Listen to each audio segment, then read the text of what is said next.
Xo'p, hammaga assalomu alaykum. Bugun sizlar bilan Ixris brokerda ro'yxatdan o'tishni ko'rib chiqamiz. Buning uchun video ostidagi kommentariyaga kirib, link ustiga bosamiz.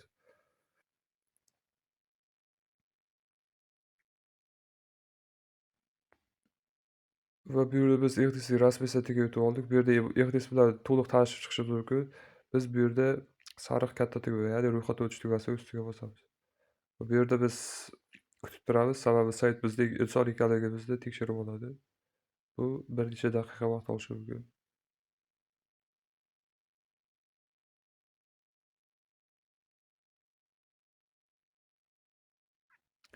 Xo'p, biz tekshiruvdan o'tdik. Bu yerda keyin qiladigan ishimiz bu hisob yaratish.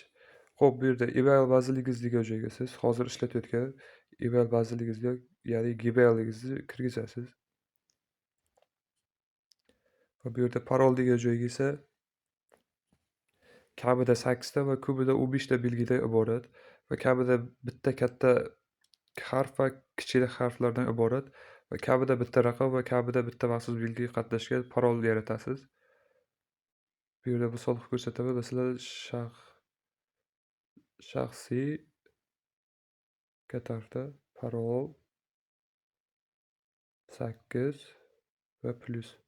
Mana shunaqa tarzda parol yaratasiz. Bu yerda barcha tugma yashilga aylanadi va pastdagi hamkor kodi degan joyga quyidagi kodni kiritsangiz, men bilan hamkorlik qilasiz. Ya'ni sizda kelajakda pul yuvish yoki depozit qilishda qanaqadir muammo bo'lsa yoki savdo qilishda qanaqadir muammo bo'lsa, bemalol menga bog'lanib, bu muammoni hal qilishingiz mumkin.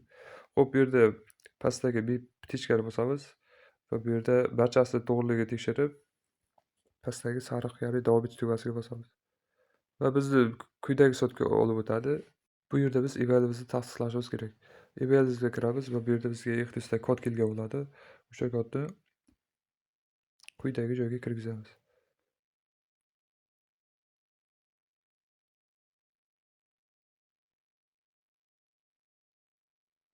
Va bu yerda biz telefon raqamimizni kirgizishimiz kerak va bu yerda telefon raqamimni kiritib oldim va bu yerda telefon raqamingizni kiritib, barchasi to'g'ri bo'lsa, menga kod yuborilsa, o'sha tugmani ustiga bosasiz. Xo'p, bu yerda kod sizga SMS bo'lib borishi mumkin yoki WhatsApp yoki Telegramga verification codes bo'limida 6 xonali kod boradi. Va bu yerda menga hozir WhatsAppga kod keldi va bu kodni bu yerga joylaymiz.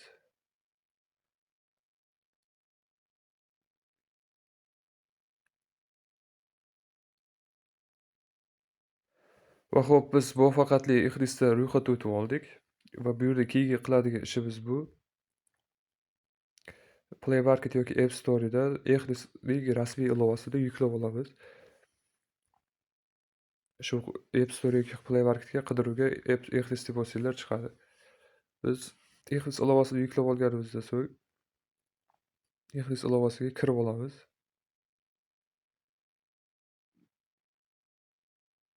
Va bu yerda pastdagi kirish tugmasi ustiga bosamiz. Xo'p, bu yerda biz email manzilimizga saytda ro'yxatdan o'tgan email manzilimizni va parolimizni kirgizib olamiz. Bu yerga emailingiz va parolingiz.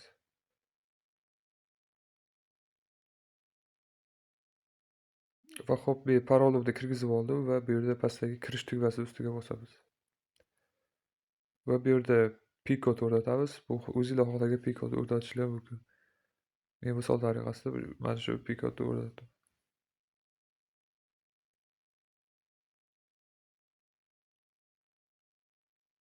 Va xo'p, biz muvaffaqiyatli Xris ilovasiga kirib oldik. Bu yerda biz pastdagi profil tugmasi ustiga bosamiz. Va bu yerda ko'rib turganingizdek, hali biz shaxsimizni tasdiqlaganimiz yo'q. Buning uchun profil yakunlash tugmasi ustiga bosamiz.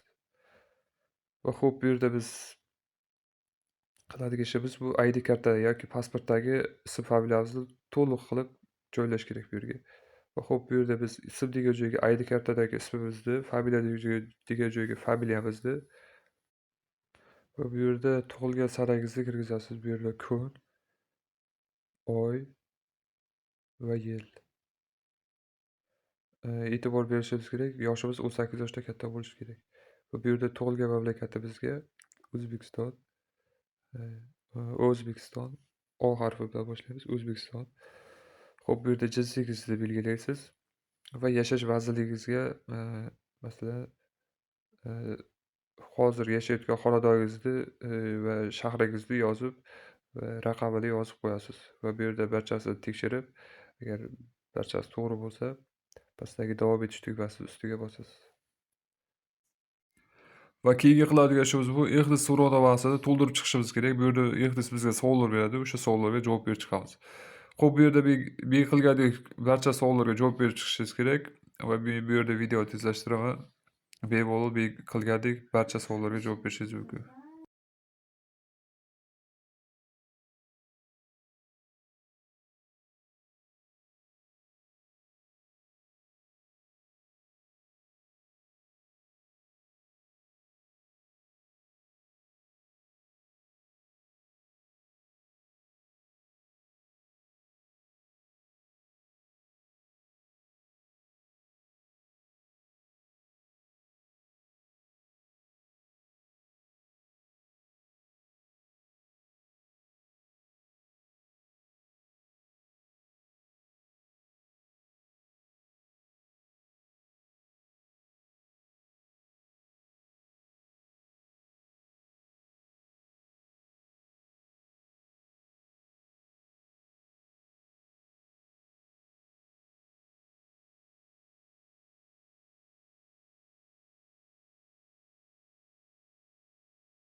Va xo'p, biz so'rovnomani yakunlaganimizdan so'ng bizning keyingi qiladigan ishimiz bu shaxsimizni tasdiqlashimiz kerak. Buning uchun biz ismingizni tekshiradigan joyga biz, ID karta yoki pasportdagi ismingizni to'liq katta harfda yoki kichik harfda xuddi ID karta yoki pasportdagidek, bu yerga joylaymiz va bu yerda "Ptichka"ni ustiga bosib, hujjatni yuborish tugmasiga bosamiz. Xo'p, bu yerda shaxsingizni tasdiqlovchi hujjatni bergan mamlakat hududini tanlang. Bu yerda O'zbekiston tanlaymiz. Ikkinchisi bu shaxs tasdiqlovchi hujjatingizni tanlang. Masalan, bu yerda pasport, guvohnoma, ya'ni haydovchilik guvohnomasi, ID karta va yashash ruxsati bilan bu yerda shaxs tasdiqlash mumkin. Bu yerda biz ID kartani tanlaymiz. Masalan, pastga tushganimizda bu yerda hujjatning old tomoni va orqa tomonini yuklab, hujjatni yuborishni bosamiz. E'tibor beringlar, hujjat tiniq bo'lsin, rasmi. Bizning so'nggi qiladigan ishimiz bu, yashash joyi tasdiqlashimiz kerak. Buning uchun biz, MyGov.uz'dan yashash joyi bo'yicha ma'lumotni belgilab olishimiz kerak. Buning uchun biz OneIDdan, ro'yxatdan o'tgan bo'lishimiz kerak. Agar siz ro'yxatdan o'tgan bo'lsangiz, logon va parolni terib OneIDga kirishingiz mumkin bemalol. Agar siz ro'yxatdan o'tmagan bo'lsangiz, ro'yxatdan o'tish tugmasiga ustiga bosib, bu yerda siz, JSHR ya'ni ID karta yoki pasportdagi 14 ta raqamni bu yerga kirgizasiz va pasport seriya va pasportning raqamini kirgizamiz va oxirida telefon raqamingizni kirgizib, SMS yuborish tugmasini ustiga bosasiz. Va sizga SMSda sizga logon va parol yuboriladi. Sizga, xo'p, login va parol yuboriladi. O'sha logon va paroldan foydalangan holda siz OneID ilovasiga yoki saytiga ro'yxatdan o'tib kirishingiz mumkin va bu yerda biz qiladigan ishimiz yashash joyini tasdiqlash. Buning uchun biz MyGov'ga kirib olamiz va bu yerda tepada qidiruvga yashash joyi ma'lumotnomasi deb izlaymiz. Yashash joyi mana birinchida chiqib turadi. O'sha tugma ustiga bosib, bu yerda xizmatdan foydalanish ustiga bosamiz. Va bu yerda OneID orqali kirish.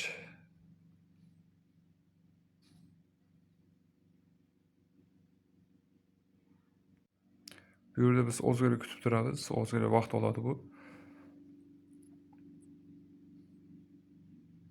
Va xo'p, bizda, ma'lumotnoma yukladi. Bu yerda yuklab olish tugmasi ustiga bosib yuklab olamiz. Va xo'p, sizga bu yerda men, EXIS'da shot ochish va hisob turlarini ham tushuntirib o'tib ketaman. Buning uchun EXIS ilovasiga kiramiz va tepadagi plus tugmasini ustiga bosamiz. Bu yerda bizda standart, shot mavjud. Standart cert. Bu yerda minimal depozit $10 va pro bu yerda minimal depozit $200, komissiya yo'q. Va to'rtinchisi bu rough spread, professionallar uchun minimal depozit $200 va oxiri zero. Bu ham professionallar uchun minimal depozit $200. O'zinglarga bu yerda keraklilarni tanlab bemalol, xohlagan shotinglarni ochsanglar bo'ladi. Va bu yerda biz tepada real yoki demo shot yaratishimiz mumkin. Va bu yerda biz eng qiziq tomonlaridan biri, bu yerda biz O'zbekiston so'mi, ya'ni USDda bemalol savdo qilishimiz mumkin. Mana bu yerda O'zbekiston so'mi mavjud. va keyingisi bu maksimal kredit dastagi, ya'ni kredit yelkasi Pluto deydi. Bu yerda eng yuqori birga unlimited, ya'ni bu cheksiz Pluto degani. Va bu yerda platforma MetaTrader 4 yoki MetaTrader 5, bu yerda o'zingizga keraklilarni tanlab bemalol savdo qilsanglar bo'ladi va lekin xohlagan deklarni qo'yishlar mumkin bu yerga. Masalan, bu yerga xohlagan deklarni qo'yishlar mumkin o'zingizlar xohlagan. Va bu yerda davom etish tugmasini ustiga bosamiz. Xo'p, bu yerda savdo paroli o'rnatishimiz kerak, ya'ni shaxsiy parol. Parol masalan mana bunaqa shaklda shaxsiy parol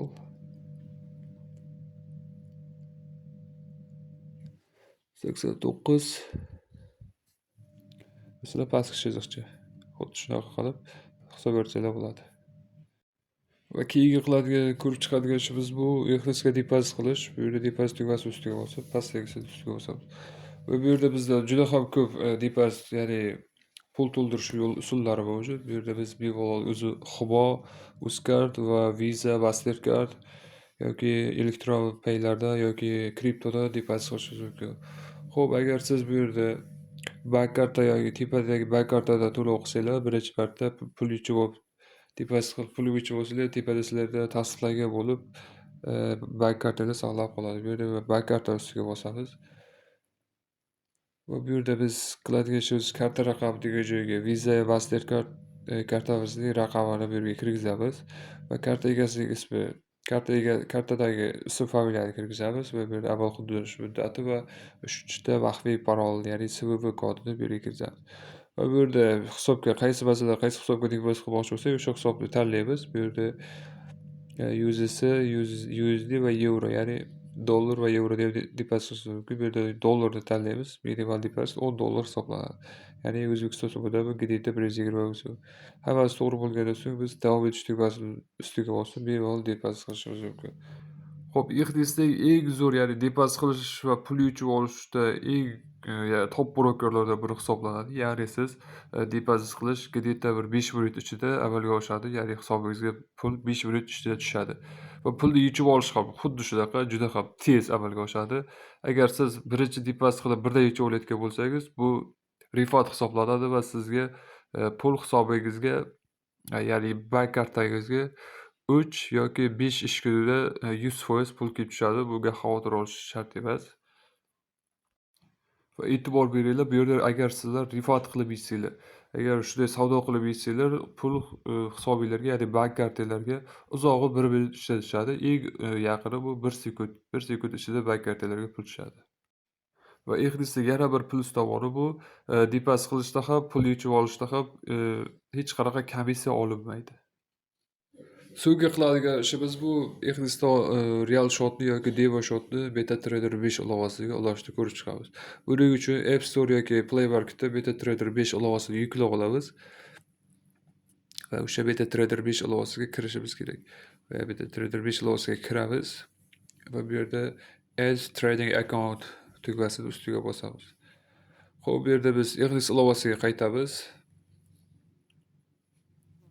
Bu yerda tafsilotlar bo'limiga bosib, sozlamalar ustiga bosamiz va bu yerda serverni o'zimiz nusxalab olamiz. Va bu yerda nusxani tashlaymiz va bu yerda IXDS chiqadi. Bu yerda serverni o'zimiznikiga to'g'irlab olamiz.